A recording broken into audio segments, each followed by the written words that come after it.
Hi everyone, I'm going to walk you through how to finish your final pages for your comparative study. Oh my god, I hope you're really excited that you are so close. So this video is about how to write the pages explaining your artwork and comparing your artwork to the artists that you've spent so much time really digging into researching.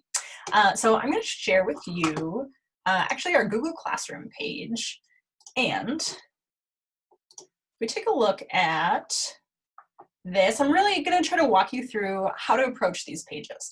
So on here, also, this video will be listed. If you click on Format for Comparative Study, this is a document that I handed out on the very first day that we started our comparative study. And I just want to remind you that this is an option for how to organize your comparative study. But as I've said before, you do not have to use this format for your comparative study. So if you deviate from this, that's okay. So a reminder that those first pages where you're really comparing and contrasting your three artworks, those should take up 10 to 15 screens. So if you have 10 screens, that's great. If you have 15, that's great. And that does not include your bibliography. So your bibliography is going to be on a separate document. Many of you have been keeping your bibliography in your comparative study for now, which is great. It's really helpful for me to be able to see it. But just know that next year when we turn this in, you're going to take that out. Okay, so this second page, this is what we're going to be working on today. And right here, again, this is just an option for how to organize these pages, but I think it's a really helpful option. So the first page, you would be reflecting on the outcomes of the artwork studied. And that is actually like the headline of the criteria F. It says it at the top of that document. And that's really about comparing and contrasting your artwork. So when you're reflecting on the outcomes of the work studied, that's really kind of like, what was your takeaway after doing so much research and really learning about why these artists made the artwork that they did? What were kind of some of the conclusions that you were able to draw? So these questions have us starting out with like, what was your process? We went to the Minneapolis Art Institute together. How did you decide that those were the artworks that you wanted to study? And what were some of the opinions that you had? Maybe like you saw this, artwork and you fell in love with it, you thought it was amazing. And then how did your opinions change? Or what were some of the kind of key elements that you learned while doing your comparative study? So you have one slide that's kind of talking about big picture ideas. And then you have slides where you're comparing and contrasting your own artwork.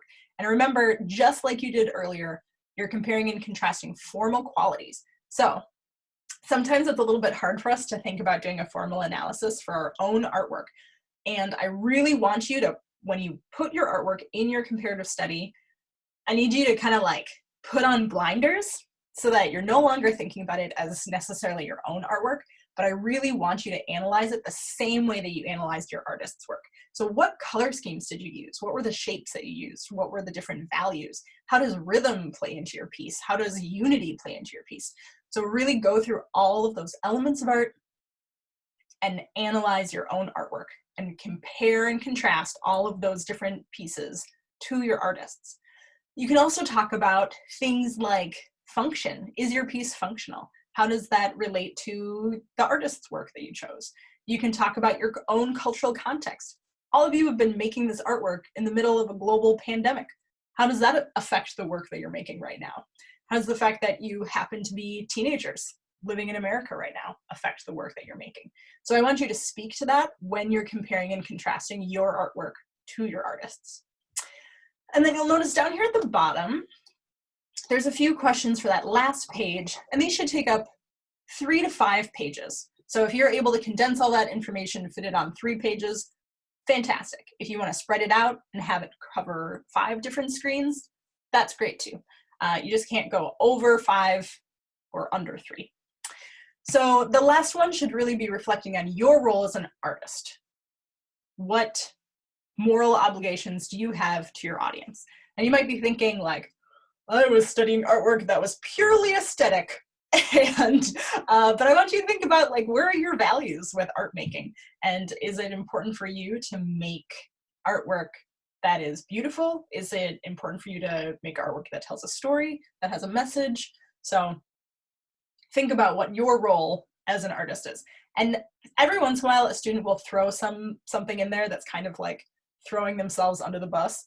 Like, I'm not actually an artist, but I want you to leave all self-doubt out of this page. I want you to just treat yourself as if you are an artist worthy of making artwork that is worth talking about. The truth is you are. And then sometimes we have all of this kind of like emotional baggage that gets in the way of that. So leave your emotional baggage at the door. Your artwork is worth talking about. And so I need you to make sure that you're treating yourself like an artist when you're writing this. Whew. Okay, so use this document to help you figure out, answer those questions if you're feeling stuck and you're like, oh, I don't know what to write about. There it is, all laid out for you. And then the next thing I want to show you are just some student examples. So this was a student GRS student, that chose these 3 artworks to talk about for their comparative study. And content-wise, they had very little in common with each other. And so they chose to really talk about the way that they use color and pattern in order to kind of tell this visual story. And so here you can see that they included the artwork. So this is the artwork that they actually made for their comparative study. And over here, they chose to show a picture of their kind of ideas in process and some of that development work. This is not your process portfolio. I just want to make sure that I'm really clear about this. So you're not filling these slides with kind of like all of the processing that you did before you made your artwork. It is fine, absolutely fine, to include a little bit of that information, but it shouldn't take up more than a single page. So here we have information where the artist is really talking about why they decided to make the work that they did.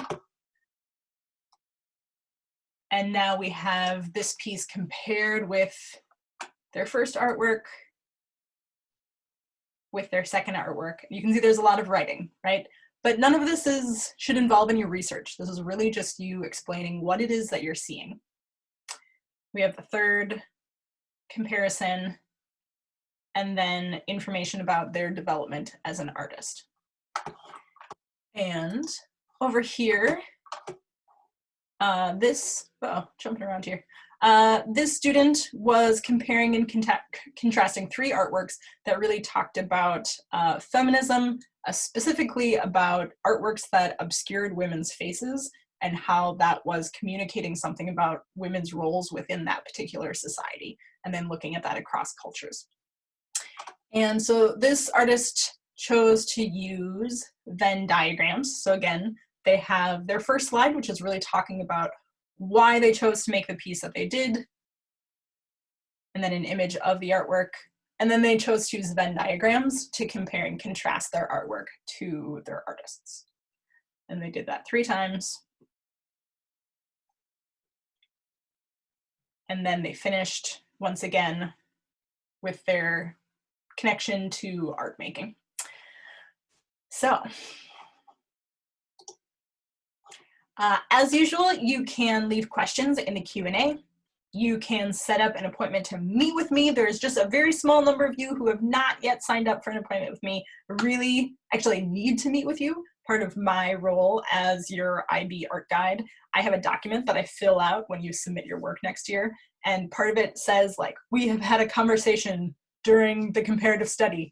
And I have to fill out all the comments that we made. So you may have noticed during meetings, I'm taking lots of notes, and it's for that document. So if you haven't had a meeting with me, please make sure that you're signing up for one so that I can be held accountable to my teaching duties. And even if you're like, I think I'm good, then we can have a short meeting where you say, I think I'm good. And I look at your comparative study and I say, I think you're good too.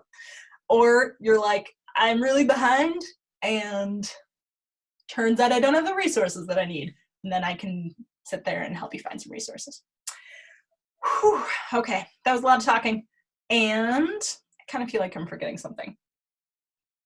But we have class on Wednesday, and hopefully if I'm forgetting anything, we can talk about it then. Anyway, please use those documents. Please take a look through them. The one other thing that I included was the rubric for the entire project, because there may have been some problems with where I linked it in the Q&A document, which isn't actually even easy to find. So the rubric for the whole project is in there. It's also in your syllabus if you still have that.